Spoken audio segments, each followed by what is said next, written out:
Hello student, ಈ ವಿಡಿಯೋದಲ್ಲಿ ನಾವು ನಿಮ್ಮ ಬಿಕಾಮ್ 5th ಸೆಮಿಸ್ಟರ್ ಬ್ಯಾಂಕಿಂಗ್ ಲಾ ಸಬ್ಜೆಕ್ಟ್ ಏನಿದೆ ಅದರ ಮೇಲೆ ಕೇಳುವಂತಹ ಕೇಸ್ ಸ್ಟಡಿ ಪ್ರಶ್ನೆಗಳು ಯಾವ ರೀತಿ ಇರುತ್ತೆ, ಹೇಗೆ ಉತ್ತರವನ್ನು ಬರೀಬೇಕು ಅನ್ನೋದ್ರ ಬಗ್ಗೆ ಡಿಸ್ಕಷನ್ ಮಾಡೋಣ. ಸೊ ಮೊದಲನೇ ಪ್ರಶ್ನೆ, ಚೆಕ್ಕಿನ ಅಕ್ಷರದಲ್ಲಿ ಬರೆದ ಹಣ ಮತ್ತು ಅಂಕಿಯಲ್ಲಿ ಬರೆದ ಹಣ ವ್ಯತ್ಯಾಸವಿದೆ. ಬ್ಯಾಂಕರ್ ಇಂತಹ ಚೆಕ್ ಅನ್ನು ಸ್ವೀಕರಿಸಬಹುದೇ?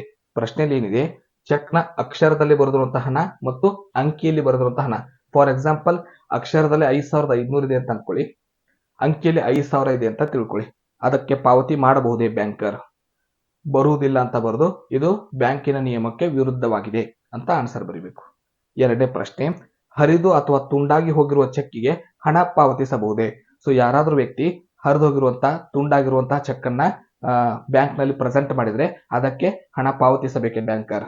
ಆನ್ಸರ್ ಏನ್ ಬರೀಬೇಕು? ಬರುವುದಿಲ್ಲ, ಇದು ಬ್ಯಾಂಕಿನ ನಿಯಮಕ್ಕೆ ವಿರುದ್ಧವಾಗಿದೆ. ಪೆನ್ಸಿಲ್ ನಿಂದ ಬರೆದ ಚೆಕ್ ಅನ್ನು ಹಾಜರುಪಡಿಸಬಹುದೇ?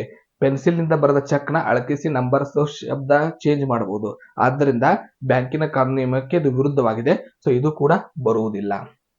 ಪ್ರಾಪ್ತಕರ್ತನ ಖಾತೆಗೆ ಮಾತ್ರ ಗೆರೆ ಎಳೆದ ಚೆಕ್ ಹಾಜರುಪಡಿಸಲಾಗಿದೆ. ಸೊ ಇದಕ್ಕೆ ಹಣ ಪಾವತಿ ಮಾಡಬಹುದೇ? ಸೊ ಅಂದ್ರೆ ಗೆರೆ ಎಳೆದ ಚೆಕ್ಗಳನ್ನ ಖಾತೆಗೆ ಮಾತ್ರ ಜಮಾ ಮಾಡಲಾಗುತ್ತೆ, ಕೈಯಲ್ಲಿ ನಗದು ಕೊಡುವುದಿಲ್ಲ. ಆದ್ರಿಂದ ಬರುವುದಿಲ್ಲ ಅಂತ ಬರೆದು ಇದು ಬ್ಯಾಂಕಿನ ನಿಯಮಕ್ಕೆ ವಿರುದ್ಧವಾಗಿದೆ ಅಂತ ಬರೀಬೇಕು. ಐದನೇ ಪ್ರಶ್ನೆ, 28 ಮಾರ್ಚ್ 2023 ಚೆಕ್ ಅನ್ನು 20 ಮಾರ್ಚ್ 2023ಕ್ಕೆ ಹಾಜರುಪಡಿಸಲಾಗಿದೆ. ಸೊ ಇದಕ್ಕೆ ಪಾವತಿ ಮಾಡಬಹುದೇ? ಸೊ ಇದಕ್ಕೂ ಕೂಡ ಬರುವುದಿಲ್ಲ. ಯಾಕಂದ್ರೆ ಚೆಕ್ಕಿನ ತಾರೀಕಿರೋದು 28, ಆದ್ರೆ ಮೊದಲೇ ಅವನು ಹಣವನ್ನ ತೆಗೆದುಕೊಳ್ಳೋದಕ್ಕೆ ಪ್ರಯತ್ನ ಮಾಡ್ತಾ ಇದ್ದಾನೆ. ಸೊ ಮುಂದಿನ ಡೇಟಿನ ಚೆಕ್ ಅನ್ನ ಮೊದಲೇ ಪ್ರೆಸೆಂಟ್ ಮಾಡಿದ್ರೆ ಹಣ ಕೊಡೋದಕ್ಕೆ ಬರೋದಿಲ್ಲ, ಯಾಕಂದ್ರೆ ಇದು ಬ್ಯಾಂಕಿನ ನಿಯಮದ ವಿರುದ್ಧವಾಗಿದೆ.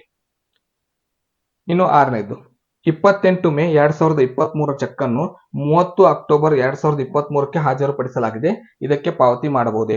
ಹೀಗೆ ಡೇಟ್ ಬಂದಾಗ, ಮುಂದಿನ ಡೇಟ್ ಬಂದಾಗ, ಅಂದ್ರೆ ಡೇಟ್ ಇರೋದು 28 ಮೇದ್ದು, ಅವನು ದುಡ್ಡು ತಕ್ಕೊಳ್ಳೋದಕ್ಕೆ ಪ್ರಯತ್ನ ಮಾಡ್ತಾ ಇರೋದು ಅಕ್ಟೋಬರ್ 30. ಆಗ ಏನ್ ಮಾಡ್ತೀವಿ, ಇಲ್ಲಿಂದ ಇಲ್ಲಿ ಮಂತ್ ಚೆಕ್ ಮಾಡ್ತೀವಿ. 3 ತಿಂಗಳಿಗಿಂತ ಹೆಚ್ಚು ಅವಧಿ ಇದ್ರೆ ಅದು ಪಾವತಿಗೆ ಯೋಗ್ಯ ಇರೋದಿಲ್ಲ. 3 ತಿಂಗಳ ಒಳಗೆ ಅವಧಿ ಇದ್ರೆ ಪಾವತಿ ಮಾಡಬಹುದು ಅಂತ ಬರೀಬೇಕು. ಒಂದು ಚೆಕ್ ಅನ್ನು ಪಾವತಿಗಾಗಿ ಹಾಜರುಪಡಿಸಲಾಗಿದೆ, ಆದರೆ ಗ್ರಾಹಕನು ಹಣ ಕೊಡಬಾರದು ಎಂದು ಬ್ಯಾಂಕಿಗೆ ತಿಳಿಸಿದ್ದಾನೆ. ಕೊಡಬಹುದೇ? ಅಂದ್ರೆ ಯಾವುದೋ ಒಂದು ಬ್ಯಾಂಕಿಗೆ ಚೆಕ್ ಬಂದಿದೆ, ಆ ಚೆಕ್ಕಿನ ಗ್ರಾಹಕ ಏನಿದ್ದಾನೆ, ಅಂದ್ರೆ ಅಕೌಂಟ್ ನ ಹೋಲ್ಡರ್ ಏನಿದ್ದಾನೆ, ಅವನು ಇದಕ್ಕೆ ಪಾವತಿ ಮಾಡಬೇಡಿ ಅಂತ ಹೇಳಿದ್ದಾನೆ ಬ್ಯಾಂಕರ್ಗೆ. ಸೊ ಆಗ ಅವನು ಮಾಡಬಹುದು, ಮಾಡಬಾರದು? ಸೊ ಬರುವುದಿಲ್ಲ, ಕೊಡಬಾರದು ಅಂತ ಬರೆದು ಗ್ರಾಹಕನ ಮಾತಿನಂತೆ ತಿರಸ್ಕರಿಸಬೇಕು, ಏಕೆಂದರೆ ಗ್ರಾಹಕನ ಹಣವಾಗಿರುತ್ತದೆ. ಸೊ ಖಾತೆಯಲ್ಲಿರೋ ಹಣ ಗ್ರಾಹಕನ ಹಣ, ಬ್ಯಾಂಕರ್ ಹಣವಲ್ಲ. ಸೊ ಗ್ರಾಹಕನ ಮಾತನ್ನ ಬ್ಯಾಂಕರ್ ಕೇಳಲೇಬೇಕಾಗತ್ತೆ. ಕೊನೆ ಪ್ರಶ್ನೆ, ಬ್ಯಾಂಕಿನ ಗ್ರಾಹಕನೊಬ್ಬ ತನ್ನ ಬೆಲೆಬಾಳುವ ವಸ್ತುಗಳನ್ನು ಸುರಕ್ಷಿತವಾಗಿಡಲು ಬ್ಯಾಂಕಿನಲ್ಲಿ ಇಟ್ಟಿರುತ್ತಾನೆ. ಆ ವಸ್ತುಗಳ ಮೇಲೆ ಬಾಕಿ ಉಳಿದಿರುವ ಸಾಲಕ್ಕಾಗಿ ಸ್ವಾಧೀನ ಹಕ್ಕು ಚಲಾಯಿಸಬಹುದೇ? ಸೊ ಬರುವುದಿಲ್ಲ ಅಂತ ಬರೆದು ಈ ಸಂದರ್ಭದಲ್ಲಿ ಬ್ಯಾಂಕರ್ ಕೇವಲ ಬೇಲಿಯಾಗಿರುತ್ತಾನೆ. ಅಂದ್ರೆ ಏನೋ ಪ್ರಾಪರ್ಟಿನ, ಅಂದ್ರೆ ಈಗ ಲಾಕರ್ಸ್ ಅಂತ ಇರುತ್ತೆ, ಲಾಕರ್ಸ್ ನಲ್ಲಿ ನಮಗೆ ಅಮೂಲ್ಯವಾದ ವಸ್ತುಗಳನ್ನು ಇಡೋದಕ್ಕೆ ಅವಕಾಶ ಇರುತ್ತೆ ಬ್ಯಾಂಕ್ ನಲ್ಲಿ. ಸೊ ಇಟ್ಟಿರ್ತಾನೆ, ಇನ್ನೂ ಸಾಲ ತಗೊಂಡಿರ್ತಾನೆ ಬ್ಯಾಂಕ್ ನಲ್ಲಿ, ಇನ್ನೂ ತೀರಿಸಿರೋದಿಲ್ಲ. ಸೊ ಆ ಸಾಲಕ್ಕೆ ಅವನು ಇಟ್ಟಂತ ಲಾಕರ್ ನಲ್ಲಿರುವಂತಹ ಅಮೂಲ್ಯವಾದ ವಸ್ತುಗಳನ್ನ ಹೊಂದಾಣಿಕೆ ಮಾಡ್ಕೋಬಹುದೇ? ಬರೋದಿಲ್ಲ.